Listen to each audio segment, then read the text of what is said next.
I have a history as first I studied economics, but I quit my study after 2 years because I didn't find my purpose in that field. So it was all about money, and I didn't care so much about money.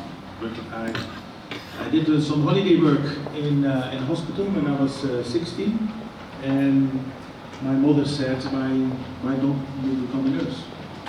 So I became a nurse, and always listen to your mother. And so I worked as a nurse for 14 years, most of the time as community health nurse. And working as a community health nurse was amazing in the 80s of the last century. So, because you could do what you think was right, you had very good colleagues, and we didn't have management at that time. So we had our patients, and we worked day in, day out in our neighborhoods. Then, after some years, the system changed. In Holland and in many countries, we found out that new public management was the new perspective. So we had to professionalize the organization. We got management, we got 1, 2, 3, 4 layers of managers, and they were all busy with putting regulations, rules for the nurses. So the work changed dramatically. The quality changed, everything changed. And after 10 years working as a manager director, I decided, together with some friends, Ronnie was one of them, we decided to design our own way of developing an organization which should first create conditions for nurses to work in, which were the best possible conditions, and we would like to create the best possible care. So these were both the two things we wanted to achieve. And my idea was, and I still had this economical perspective, my idea was that we have a lot of waste. So my idea was that by working this way, we could save a lot of money for society. So with these things we started, and we built on a few principles. So we said, when you are ill, I think in your family you will have all kinds of situations that you need medical care. And when you need medical care, usually you are a bit uncertain about yourself. So you don't know exactly what it means when you have a diagnosis. So it's important that when you have support from somebody, that they listen to you and that they understand what it means in your life, and that they are going to do the things that fits in your situation. And it's different always. So, for example, when you have dementia, it's very different when you come from a family and you were used to farming, for example, or you were a teacher and you have a completely different background. It's important that you understand what has been your life up till now and how can I connect with it. So we said we have to integrate all the different activities that you need in your support. So in Holland, at the moment we started, we had, like you have Lijsteren, and we had products. So we had many products. Nursing care extra, nursing care special, and we had personal care extra special, and it was all defined in different protocols and also delivered by different people. So everybody was delivering a task, so people got confronted with many different people. So nobody had the overview about what was going on. So I said, one of the most important things is that you have the overview of what's going on. And so we said we are going to integrate social and healthcare, and we just have one service. Instead of all the products and all the lifestyle, we have one service and we call it Buurtzorg. So we put all the products together. So we put it all together, said just to the health insurance, we said give it the average price, and we were happy with it. So instead of negotiating about all these different prices for the different products, we said one average price is for its good. So that's the starting point. It was quite difficult because nobody understood that it would lead to better results. But we achieved that. Then we said the main most important thing is that you build a trustful relationship with your patient.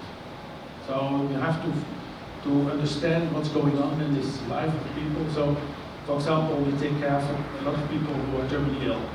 And it's very important that you are good connected with the family, because you can only do it once. This last period of the life of people. So that we focus on relationships, also relationships between the nurses. So if you have good colleagues, and if you are working together in a happy way, then the results will be good. So you have to choose your own colleagues. We said that it's HR things, which made it very difficult for people to just find simple ways to deal with things. Instead of, okay, let's just teams decide on who they want to connect in their team. Then also relationships in the neighborhood. So we said we have to relate to doctors, for example.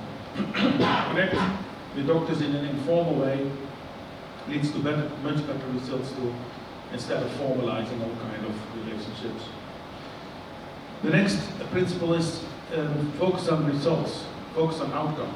So the whole idea about the processes we build in assessment and evaluation and so on, it's a circular process what you're going through in healthcare. And you have, if you're doing this well, you have good results. So let's focus on the best interventions and see what kind of results it leads to. So we changed the discussion in Holland from products to outcome.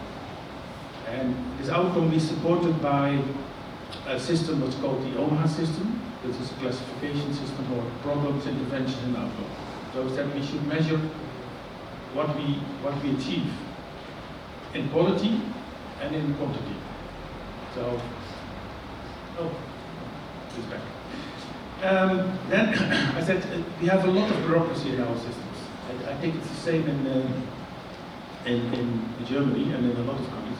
So I said we're going to ask the nurses just to do what they think they should do for the patients, and we are going to create a back office which is taking care for all the necessary administration and the salaries and so on.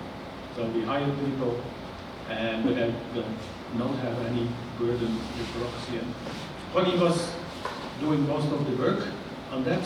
So she did the financial administration, the personal administration, the client administration. So we just started, we had just 3-4 people in the beginning, and we said, okay, we are going to do everything different than what we learned in the organization we worked before. And we are going to do it based on the logic of the daily routine we meet. And we're going to make it as simple as possible.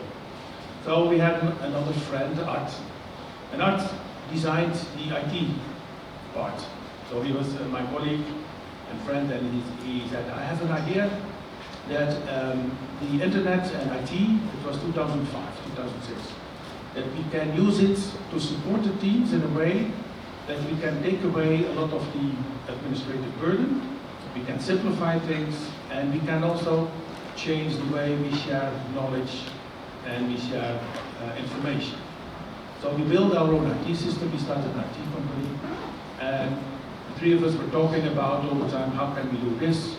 So how can we avoid HR? How can we avoid all kind of complicated financial structures, and so on and so on. So, and most of the things, after a discussion we had, Connie wrote it down on one page, and he said, I think we should do this. So this was the way we built it. And with the IT, we invited the nurses to discuss what they needed. So we had meetings with the nurses every month and said, okay, what is helping you? So what's bothering you?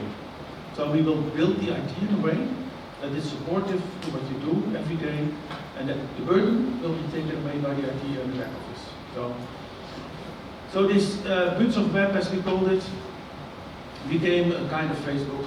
So we share knowledge and experience, and everybody can put ideas on it and can ask questions to colleagues. So we saw that, you know, in an average organization, you have the mission, vision, strategy, and so on.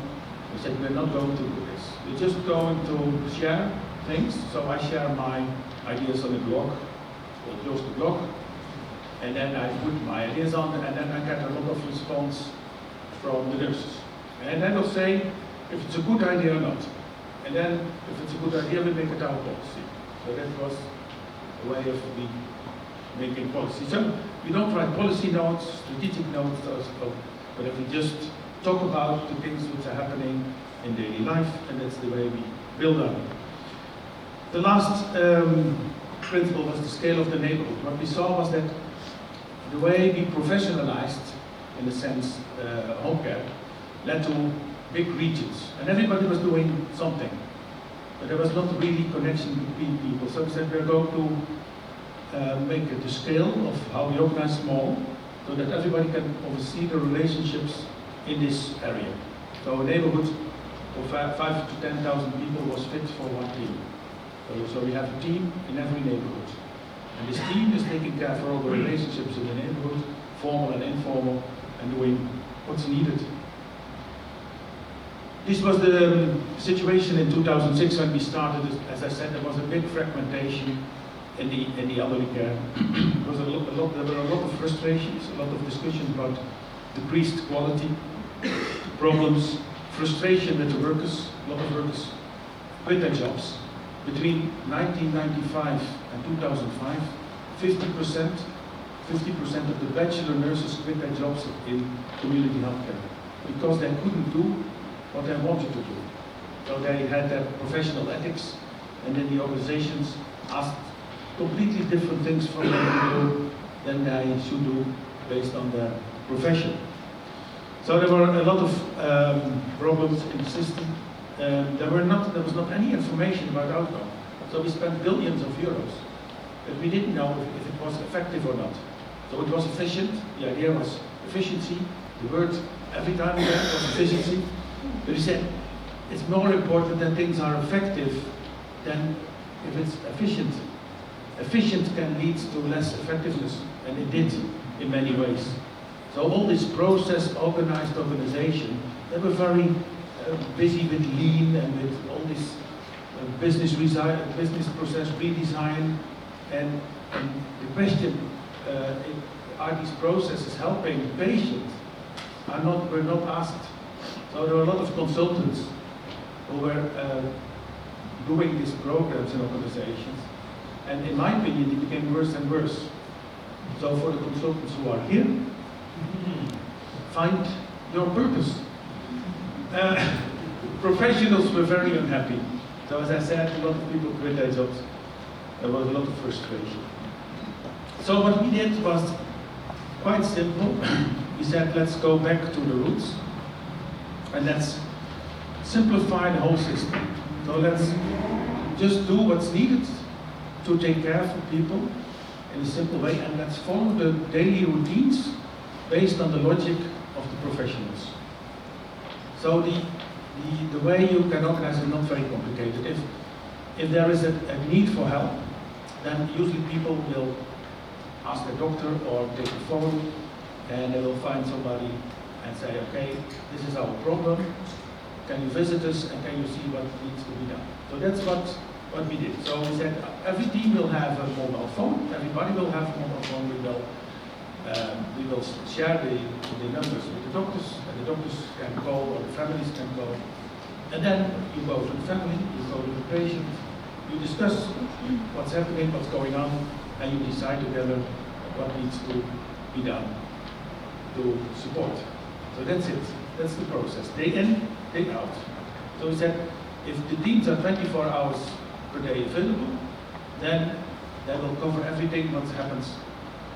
But a lot of these teams are very preventive. So they take care of the patients in a way that unexpected things don't happen. So unexpected things are usually the result of bad coordinated care. So if you coordinate well, then you will have less unexpected things. And one of the problems is, in Holland now, one of the discussions is, how do we organize the care for unexpected things? And I said, but that's not the problem. The problem is, how do we coordinate better so we have less unexpected things? So that's the discussion I have with the ministry at the moment. So we started this organization. We said we will have independent teams. If you put nurses together, they will organize everything. Nurses are very good in organizing. Most of them are women. So I was from 1981. I worked my life in between women, and I learned a lot. So I can advise every old man to be more in between women. Yes.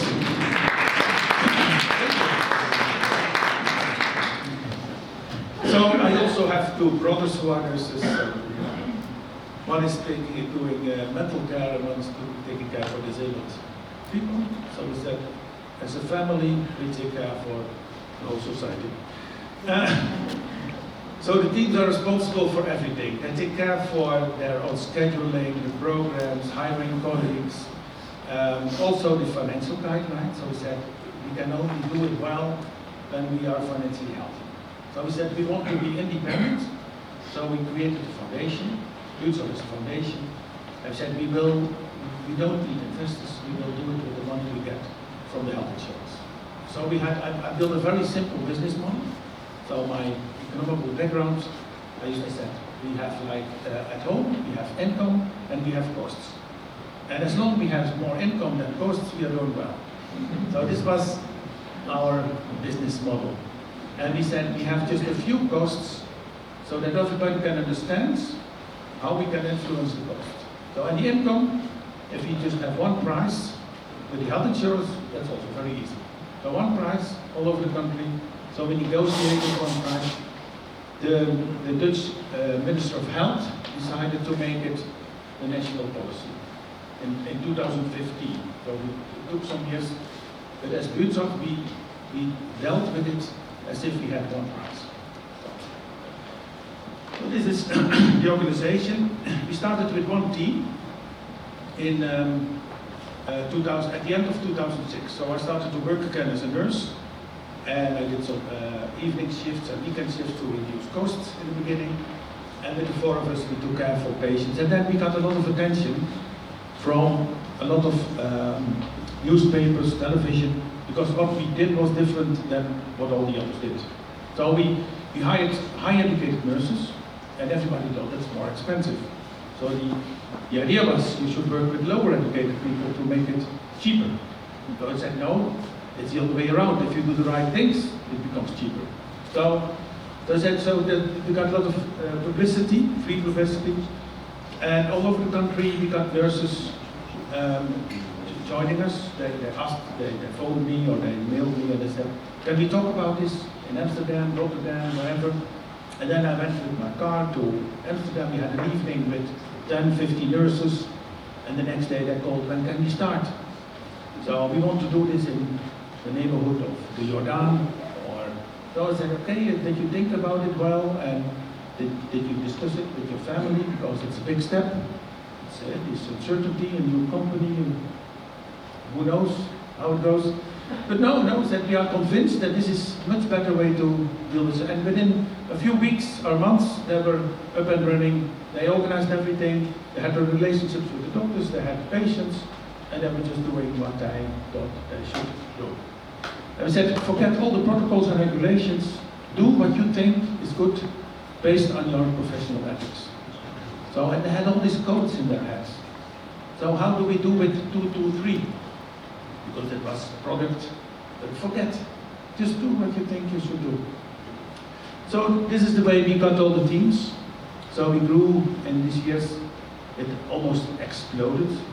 So it was every day, I was somewhere talking about nursing, what is important for your daily work, and then again another team. So and on the back of this, it was also amazing that with a few people, we were dealing with all the administration. So and we had the IT system in place, so the IT took care for the scaling up. So we didn't have a big burden. It was quite exciting the first years. I remember that at this Sunday evening at 12 o'clock, everything had to be ready for the salaries. So and there was a lot of pressure at that moment, but it always went well. So not a big problem. So at the moment we have around 11,000 nurses. Then in 2000, I think it was 2008 or 9, we started with Greenstein, and that's the domestic care. So we said this part of the healthcare we also want to organize the same way.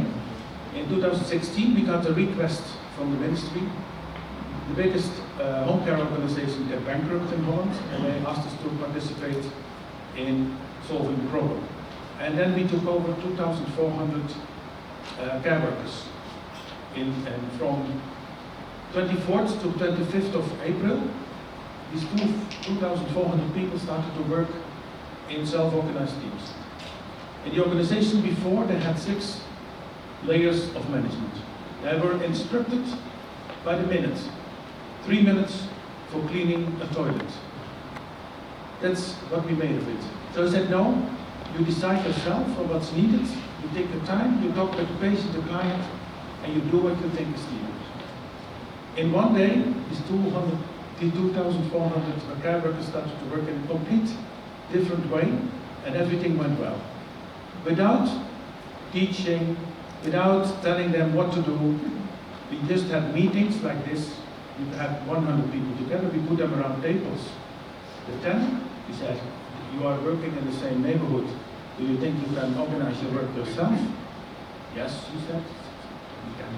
Sometimes they said no, so we can just find another place. Because, and usually it were the husbands who said no.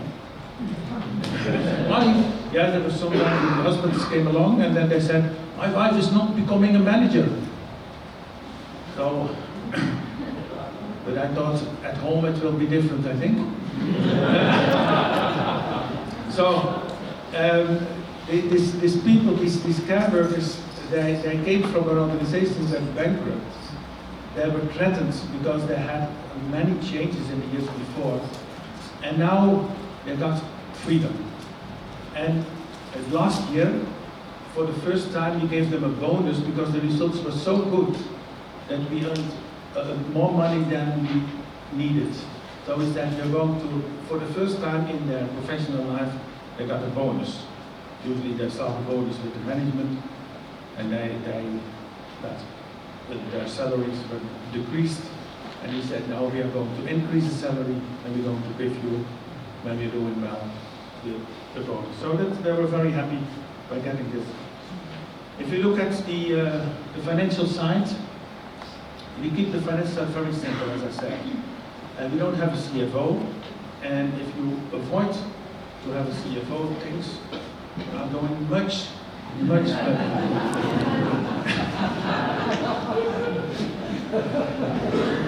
and you know, I don't say that is the problem with the CFOs, but the problem is with the importance of the financials. So in healthcare organizations, the financial department became more and more dominant, and decisions are based on financial targets and so on. So I said, no, financial is a result of what we're doing well. So I said, we are growing, and if we're growing well, everything's going well. We started with 400 euros turnover in 2006, and we are now 450 million euros, and we still have the same sheet. So we only have one sheet with the costs and income, results, and a forecast. So this one sheet is enough to have the overview of everything that's going on. Then this is the structure. So we don't have a structure. Now it's just a network of teams. Everybody's doing what's necessary. Ronnie's taking care for the back office. So we are the 2 directors. We don't work as a management team. We never make minutes. We just say if there is something to discuss, let's discuss it, and let's find out what we need to do with it. So sometimes we have a meeting with the coaches. We have coaches who are supporting the teams when it's needed. So every coach has around 45 teams to support. So, and that's what we learned in time. It are always the same topics which need support. So you have conflict in the team, or somebody is ill for a long time and the team don't know how to handle it, and the coach then asks the coach how to do it. So that's going on, and it doesn't end at the end of the year. So these year plans are quite silly. So this goes on continuously. So you should be careful with your strategies and your plans that they're not disturbing this wonderful work they're doing. If you look at results, then we had from the start, we had the highest patient satisfaction over the country. And at the moment, and you can check it because it's on internet, Zorgkaart Nederlands, and if you look for Buurtzorg, you will find that the average figure at the moment is 9.4, and the average in Holland is 7.9. So it's significantly higher. We have for many years the best employee satisfaction. So we got a lot of questions from our colleagues, competitors, colleagues, and they said you should be careful with starting to work for Buurtzorg because you got all the stress. And in our organizations, the managers take care for the stress, but here the nurses has to deal with the stress. So I asked the nurses, do you feel the stress? No, they said, we feel freedom. So I said, okay, we will join the yearly review on satisfaction, and then we'll see what happens. So from the beginning, we became the best employer of Holland. So there was even one colleague, the CEO of a big care organization, who had two pages with reasons why not to start working for Buurtzorg. And then, of course, the nurses became curious. So when they started to look at the website, started to talk with our nurses, and then they jumped over. So I sent a thank you letter to this colleague for his beautiful intervention. So the overhead costs, which are usually 25 to 30%, are 8%. So, and it's easy to count if you spend less money on overhead, you can spend it on other things. So you can spend it on higher educated people, you can spend it on education, on innovation, and so on. And from the start, we had 1,200 new colleagues per year without any marketing. So we never did any marketing. We got the prize for the best marketing in care, but we said that's surprising because we don't do marketing. But everybody says you deserve this prize. So I gave a presentation at the School for Marketing, and I ended with the last slide, €0 budget for marketing.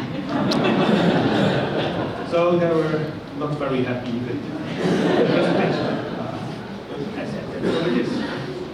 This is our vision, this is our purpose, I can say. We call it the union model, that if you're working in a neighborhood, you can find many ways to deal with the problems of patients. So if you focus on informal relationships, then every time again you think, okay, for this patient, if I connect them with these volunteers, they will have a more happy life. So this is what we try to do. So it's all about networks. So we said we focus on independence. So if we can make ourselves not needed anymore, that is our highest purpose. So and the system, the way the system worked was quite the opposite. So the more hours you produce, the more profit you have. And we said no, the less we can do for people, the better it is for the patient. So but it asked another way of working. So we are now moving towards prevention. More and more we said we should think about how can we avoid all these healthcare problems. So what can we do in the neighborhood where we have problems like diabetes or overweight or all these things. So how can we increase mobility? How can we make more connections between people so they're not isolated? So these are the more important topics. So nurses are more and more working in these neighborhoods with other people they think can be useful. Most of our ideas are based on principles of self-organization, so self-management. So it was before that we heard about Thiel and so on with Frederic Laloux. But we said, if you build on trust, if you just let the nurses do what they think is right, then we will build a very effective way of dealing with things. Another important thing was reducing complexity. Complexity is always a problem when organizations are growing. We have more structure, so we need more management, because can we control it? So trust on that it will grow by itself, and the problems will arise. So we had a very open mind to what was going to happen. So, and with the people we work together with from the start, and Connie and Art, we have 3 different personalities. So Connie is a perfectionist, so she says, when I'm too lousy, or I don't know if it's the right word, but then she said, we should take care for this, because it's a little bit too unstructured. And Art is always thinking about how can we improve the IT part. So, and it's developed in time, so every time again we have new insights on how we can do things. We have meetings all the time, so I'm making now a tour through Holland for the coming months, and then I'm talking with hundreds of nurses just to hear from them how are we doing now after 13 years. Are we still close to our principles? Do we need to change things? How can we make next steps? And so on. Good. A lot of our nurses are very high educated. They're all generalists. He said if we can take care for every type of patient, then we are very flexible. So everybody can do everything. That's very easy. Oh. And then they have their own education budget. They decide themselves on what they want and what they need to educate, and how they want to be educated. So everybody has their own way. You should not structure it. And informal networks are much more important than organizational structures. How much time do I have? 5 more minutes. Okay, I have 14 more slides.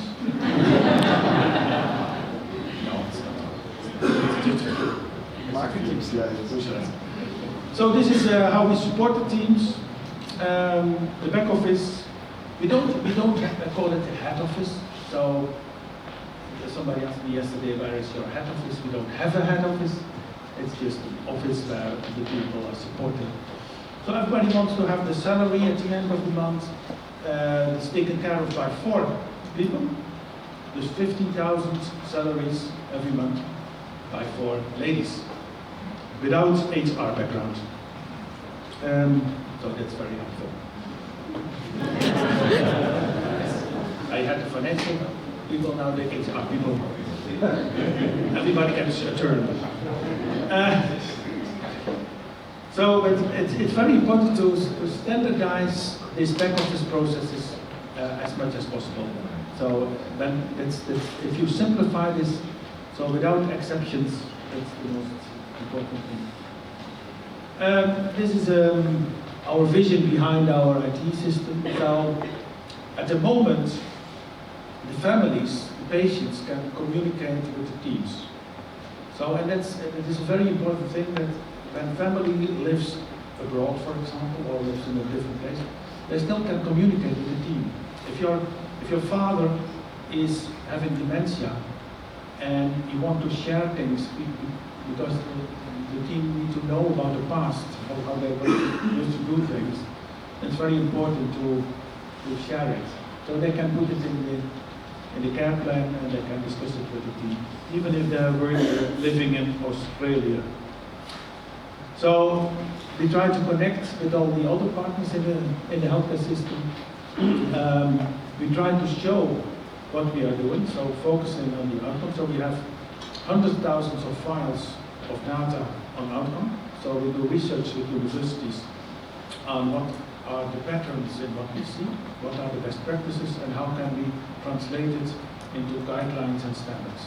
So this is the way we build on daily practice from the nurses and make it evidence-based. These are all the other services we are delivering. I already mentioned buurtdiensten. We have Buurtzorg Youth Care. There are some municipalities who asked us, can you organize youth care the same way? The fastest growing part at the moment is Buurtzorg Team. That is, T stands for therapy. It's mental care, psychiatrists, psychologists, psychiatric nurses. One of the health insurers in Holland asked us to become the disruptor of mental care, so it's growing now very fast. We have hospices, we have pensions. Pensions are places where people can stay for a while to rehabilitate, so after a while they can go home again.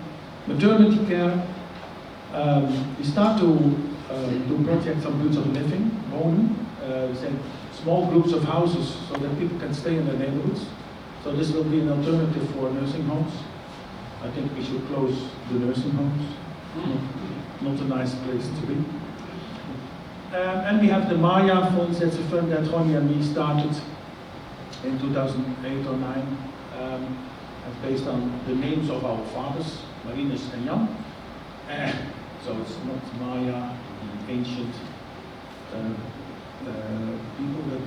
And what we try to do is to support projects in developing countries. So we do projects in Malawi and different African countries, and we also learn from that.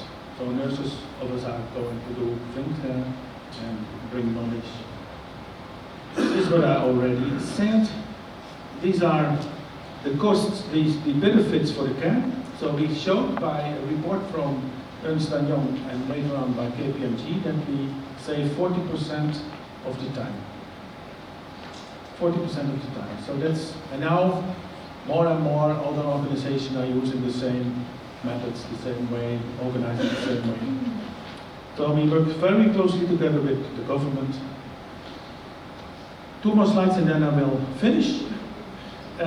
This is about innovation, and the most beautiful innovation I always mention is the walker race.